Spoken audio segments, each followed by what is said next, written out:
প্রতিনিয়ত পানি বাড়ছে লক্ষ্মীপুরে। ঘর বাড়ি হারিয়ে আশ্রয় কেন্দ্র খুঁজছে বহু মানুষ। ত্রাণ পৌঁছায়নি বেশিরভাগ প্রত্যন্ত এলাকায়। এ নিয়ে আরো জানবো দর্শক। সরাসরি যুক্ত হচ্ছেন সহকর্মী মাইনুদ্দিন আরিফ। আরিফ, এই যে মানুষের এত দুর্ভোগ পোহাতে হচ্ছে, মানুষের দুর্ভোগ কমাতে কি উদ্যোগ নেওয়া হচ্ছে সে বিষয়ে জানাবেন। লিনিয়া, আমি এই মুহূর্তে আছি লক্ষ্মীপুরের ভাঙ্গাখা ইউনিয়নে।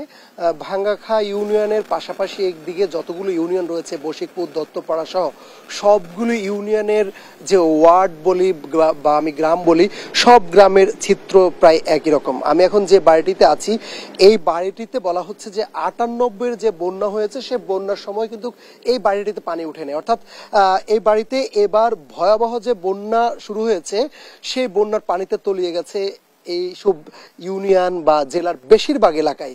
অর্থাৎ বলা হচ্ছে যে প্রায় 99% বাড়ি কিন্তু পানির নিচে রয়েছে।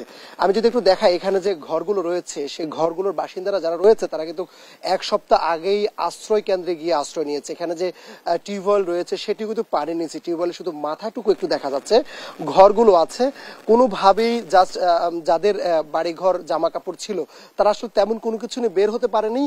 ঘরের যে উপরের জায়গাটুকু আছে, অর্থাৎ টিনের উপরের অংশে তারা কিন্তু জামা কাপড় কোনোভাবে রেখে এখান থেকে বের হয়েছেন। অর্থাৎ নিজেদের যে শেষ সম্বলটুকু কোনোভাবে একটু গুছিয়েছেন এবং সেই গোছানোরও তারা তেমন একটি সময় পাননি।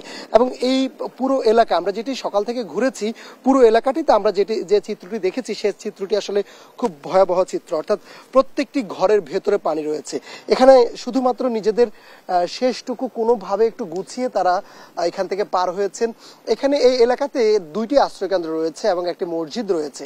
সে আশ্রয় কেন্দ্র, মাদ্রাসা, একটি স্কুল এবং মসজিদ সেখানে অবস্থান নিচ্ছে। আমি যদি দেখাই যে পশু পাখি যারা রয়েছে, অর্থাৎ হাঁস মুরগি, সে হাঁসগুলো কিন্তু অবস্থান নিয়েছে ওই যে কচুরি যে রয়েছে, সে কচুরির উপরে তারা কোনোভাবেই তারাও একটু থাকছে।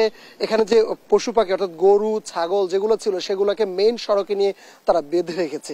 অর্থাৎ পুরো এলাকার চিত্র এত ভয়াবহ আকার ধারণ করেছে যে সেটি আসলে একবারেই ভাষায় প্রকাশ করার মতন। এখানকার মানুষদের যে অসহায়ত্ব, এখানকার মানুষদের যে আত্মচিৎকার, সেটি আসলে একবারে ফুটে উঠেছে। এখানে খাবার প্রচুর পরিমাণ সংকট দেখা দিয়েছে। অর্থাৎ খাবার যেটি দরকার যে বেঁচে থাকার জন্য এই বন্যা অবস্থায়, পানি অবস্থায় শুকনো খাবার, ঔষধ কিংবা জরুরি যে বিষয়গুলো রয়েছে, সেগুলোর আসলে তারা তেমন কোনো কিছু পাচ্ছেন না। খুবই ভয়াবহ আকার ধারণ করেছে এবারের বন্যা পরিস্থিতি।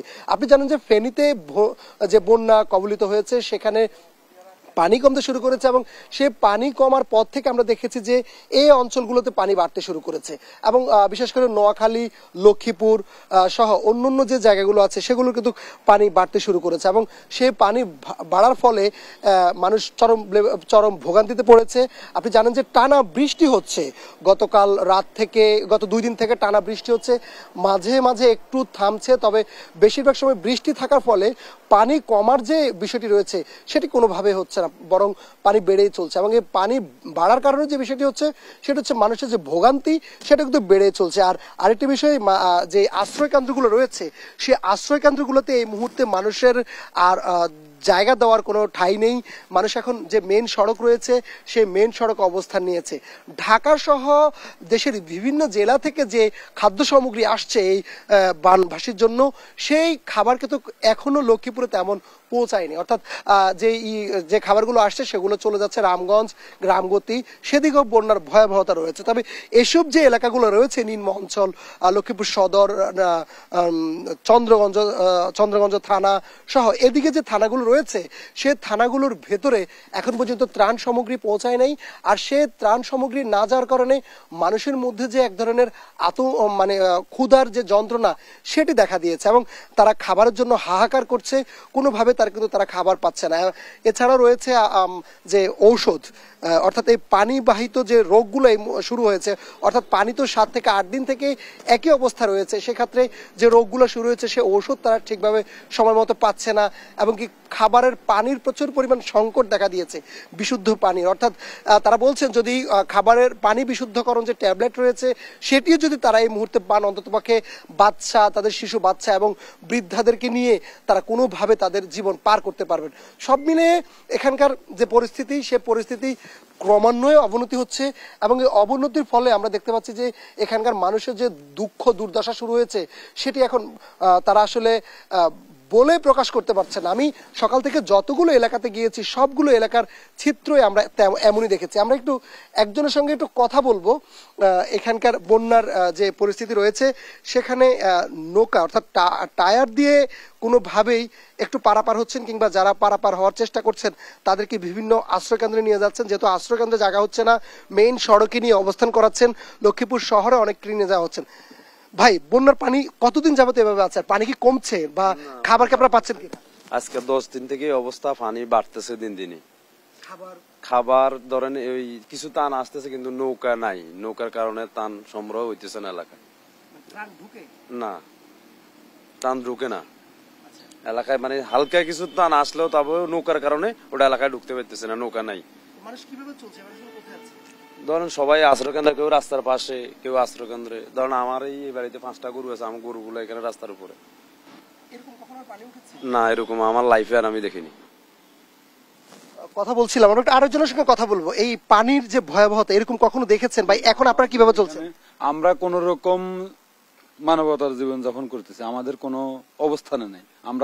আমার এই বাড়িতে আজকে 10 দিন পানি, আমরা অন্য বাড়িতে যাই কোন রকম আশ্রয় নিচ্ছি। আশ্রয়কেন্দ্রে কোনো জায়গা নাই, আশ্রয়কেন্দ্রে জায়গা নাই, আমাদের এখানে কোনো নৌকা নাই, পারাপারের ব্যবস্থা নেই। অনেক লোক আছে, আমার তো এখানে এতটুকু পানি, আমার লাইফে এত পানি হয়নি, কিন্তু আরো নিম্ন অঞ্চলে আরো অতিরিক্ত পানি আছে, যে পানিতে মানুষ যাওয়ার মতো। আমি কালকে আমার ছোট একটা নৌকা আছে যেটা দিয়ে আমি গরু ছাগলের ঘাস কাটি, ওটা দিয়ে কালকে আমি ডুবি এতটুকু পানি দিয়ে যাই, কিছু মানুষ উদ্ধার করেছে। আমার এই হ্যাঁ না, এখানে কোন রকম কোনো অভিযান নাই, কোনো নৌকা নাই, কিচ্ছু নাই। আমি ছোট একটা নৌকা দিই প্রায় 50-60টা ফ্যামিলি আজকে 1 সপ্তাহ পরে উদ্ধার করেছে, কিন্তু আমাদের এখানে কোনো নৌকা নাই, ব্যবস্থা নাই। আমি আজকে 1 সপ্তাহ পরে যেমন কি শুনছিলাম যে এখানকার যে ভয়াবহতা, এখানে আসলে তারা বলছিলেন যে কোনোভাবেই যে তাদের পানি নৌকা উদ্ধার যে অভিযান রয়েছে সেই উদ্ধার অভিযানও তাদের পক্ষে আসলে চালানো এখন অসম্ভব হয়ে পড়েছে। এবং এই উদ্ধার অভিযান না চালানোর কারণে মানুষ যারা আটকা পড়েছে তাদেরকে কোনোভাবে আসলে যে আশ্রয়কেন্দ্র বলি কিংবা মেইন সড়ক বলি সেগুলোতে পৌঁছানো সম্ভব হচ্ছে না।